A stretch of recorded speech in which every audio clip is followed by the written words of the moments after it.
Hey over there, Joe Lunchbox. And Joy Nightingale. And today we've landed right here in Las Vegas because we're actually standing outside of a secret museum.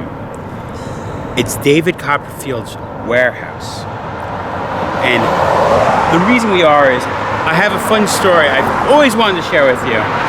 And in front of David Copperfield's warehouse, I figured would be the best spot. It is the story of when my dad almost punched out David Copperfield. It's true.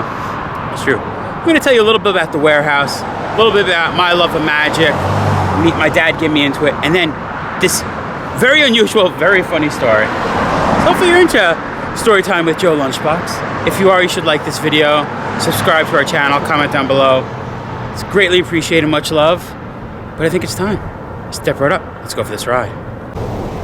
Right here at 3650 Russell Road is this nondescript building behind this fence. It says Corby's for Town and Country Men and Boys. Well, Corby's right there. The reason it doesn't say David Copperfield Secret Museum is Corby's was his father's Men and Boys clothing store. And David Copperfield's father supported him doing magic as a young kid. So as a tribute, to hide his secret magic museum, he labeled it Corby's for Town and Country Men and Boys. Now, I haven't been in here. This, if Joe has bucket list of dreams, going and taking a tour of this is high on that list. They do give tours, not to the public, invite only private things. I'm not important enough to get one of those tours. One day I hope I will. From this, you wouldn't know it's David Copperfield. The big dinosaur, maybe a little more. The big trucks, the magic of David Copperfield, that might give it away that Copperfield has something to do. Supposedly, when you enter this building, it's almost if you are going into Corby's for Town and Country Men and Boys, and there's a secret passage to get to the magic. In here, for years, Copperfield has been buying magic collections. One of them just went on auction a few years ago, and right when the auction was going live, it got closed. And all of my friends that are magicians were upset, going, "What happened? What happened?" And Copperfield bought out the whole auction because he houses it. One of the biggest, if not, I think now it is, the world's biggest private collection of magic. All the history in that, all the knowledge, all the cool illusions. I think of stuff housed in here that Houdini owned. As a kid, once I got into magic, I would take the train into New York City and I would go to Tannen's Magic Shop, and always loved it because to me it reminds me of a drug deal. Not that it's dangerous or anything like that or bad for you, but they show you a trick and you're like, "Oh, that's amazing. Yeah, I want more. And they go, "You want to know how it's done?" You're like, "Yeah." And they go, "Well, buy it and we'll teach you." You don't get that for free. They'll give you the little show. And I would buy so much stuff. I got a straight jacket of Tannen's, all that stuff. Inside this building, supposedly he recreated Tannen's magic. I want to see this. Since I was a little boy, Tannen's has moved to new locations. To me, it's still cool. It doesn't have that same feel as when you were a kid. Going to Tannen's Magic Camp, hearing stories of Copperfield. I remember there was always two stories that people liked talking about at Magic Camp. One time Copperfield in 1989 did a cut and restored rope trick, and he accidentally cut off the tip of his thumb. And he tells the audience, never seen video of blood spraying or whatnot, and he goes to the audience, "I just cut off the tip of my thumb." And everyone thought, this is a great illusion, until medics came and they took him away to the hospital, and that was the end of that show. I think that story's funny. And I also think he does a trick called the death saw, where a buzzsaw cuts him in half. I love it because a lot of times when you see people cut in half, classic illusions, they're in a box. This you saw Copperfield on a table being cut in half, pulled apart. Well, supposedly another show, some of the cables that pull them back together got a little stuck, and they had to have crews come out, put it in, and it was taking way longer than it should have taken. But he's staying in character doing this because he can't get up and give away the magic. And I think a true professional, magician of the century. Like, the guy's cool. He's the reason I got into magic. I can remember being a little kid, Joy could vouch for this, being a child of the 80s, the magic of Copperfield. I forgot if it was the magic of Copperfield or the magic of David Copperfield. But it was a special that would run like once a year or so. Like once a year, once every other, or a few years? No, it was like once a year. He did 15 of them. And he actually has more Emmys, I was told, than anyone because of them. But we watched great stuff. Joy remembers the Learjet rising and disappearing. So I remember a bunch of them. I remember the Great Wall that he did, which was He walked through the Great Wall of China. I remember the jet, but you said unfortunately you don't remember the jet. I don't remember the jet. I remember the Statue of Liberty. Made the Statue of Liberty disappear. That was cool. The butterflies. That was just like amazing. It was just like they just like lifted up. Made the Orient Express disappear. I remember that one too. I remember him locked in a box going over Niagara Falls, and it lifted up from the mist or from a helicopter. All these specials, all of them, hanging straitjackets over spikes, escaping from Alcatraz, one he was locked in a safe in a building that blown up. They go on and on and on.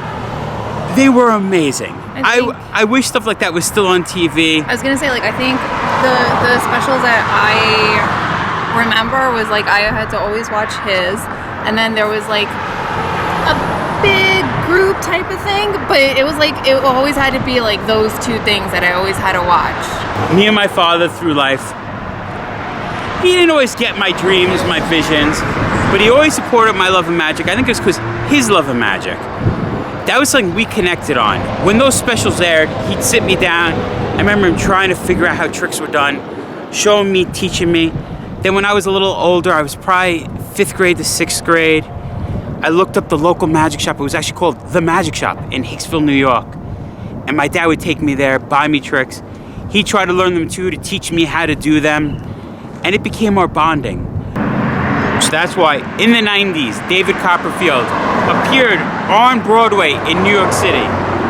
My dad was like, yeah, we could get tickets. It was a very good show. I loved it. I wish I knew Joy back then. I think she would have loved to see Copperfield. But it was an amazing show. Some of the classic illusions that I loved seeing as a kid. I always love how he does a big illusion, then he'll come out to the audience, do something more intimate, so the stage could be reset. Little details and nuances, knowing how shows are done, that made it so much better. Big illusion, audience interaction, worked really well. Well, you see, one of his illusions, this is where the story comes, folks. My dad almost punched out David Copperfield. One of his illusions is him and a lovely woman are silhouetted, and you watch them go through a giant fan, confetti sprays out. Then the illusion, he disappeared obviously, he reappears in the middle of the audience. Our seats, we were more center, a little to the back, center of the row. It was my mom, me, my dad, the center, but there was 2 boxes there where there should have been seats. My dad was happy, he's like, I got room. In the middle of this illusion, it happens, we're watching them go through the silhouettes, going through the fan, the confetti, and right when that happens, a gentleman guiding 2 other people, a man and a woman, start pushing through in front of us. And my dad is furious. He loves this trick. He can't wait to see it happen. These people are blocking his view. It's destroying his experience here at the show. He's so mad that he starts pushing the front guy and trying to push the guy behind the front guy. We didn't know at the moment, but that was the security guard guiding Copperfield and the assistant that just disappeared on stage, who had to stand on that box by the time the silhouettes ended.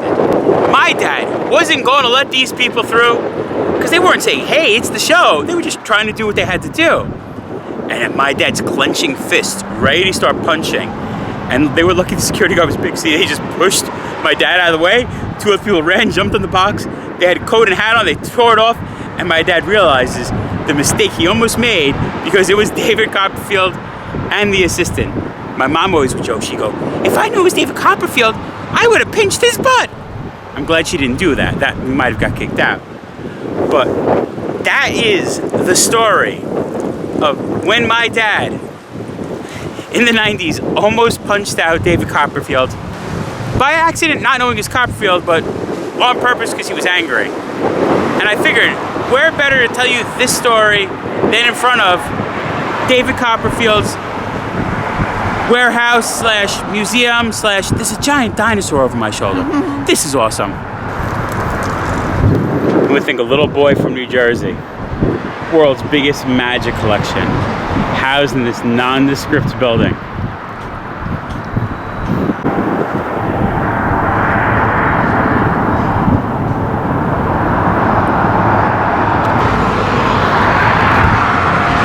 So I hope you enjoyed the story. We're not going to technically end this video here, but we'll catch up with you in 1 second. Rawr, rawr. After telling you the story and looking at David Copperfield's warehouse slash museum, we figured there was only one way we could properly end this day for ourselves, and it is to come to the MGM Grand and go see David Copperfield's show. You can't come with us into the show, but we figured we might as well show you some of the information about Copperfield outside. We're seeing the Statue of Liberty, which he made disappear, the Great Wall of China, which he walked through, some of his classic illusions. Some other great illusions we see when he raised the Orient Express, made it disappear. David Copperfield's man sword in half, the buzzsaw illusion, one of my all-time favorite illusions of all time. We actually have an Emmy. 21 Emmys. David Copperfield and his team won an astonishing 21 Emmy Awards, more than Saturday Night Live. We also have the Shield of the Society of American Magicians, established in 1902, and a proclamation about him, the Society of American Magicians, by the power vested in me, by the National Council of Society of American Magicians, the oldest and most prestigious magic organization in the world. Wow, all this stuff. We hereby proclaim David Copperfield, Magician of the Century. And there's people that signed it. I don't know what Blue Alien 32 is, but it's right outside of David Copperfield's theater. And it's cool. So there you have it. We went to David Copperfield's warehouse slash personal museum, and we told you the story of how when I was a teenager or a kid, we saw David Copperfield on Broadway in New York City, and my dad almost intentionally, accidentally punched out David Copperfield. We're about to go inside this theater. I know if in the middle of illusion some people are pushing in front of me to get to a seat, let them through, don't argue. It might be David Copperfield in his trick. But I think we can call it. Think so? David Copperfield's warehouse. Been there, done that. Remember, folks, safe travels. Goody. And live life.